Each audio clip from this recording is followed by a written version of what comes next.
Ben sizlere 3 günlük vlog edeceğimiz bugün 7 günler, erten toy, bir gün börek. Sizlere 3 gün toyların içi olsuna, bir Xorazm toylarını bir eslatib koyalım.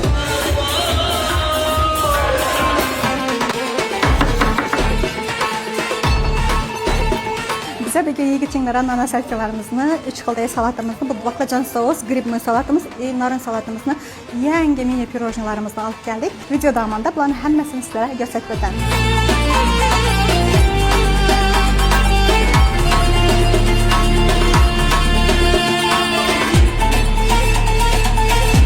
Vlogumuz ikinci günü, bugün toy. Toya niçik salatların içkilerden tatlı öğretmenimizsizler. Birinci salatımız bu steak salat. Gold restoranının maxsus resepti boyunca tayyorlangan.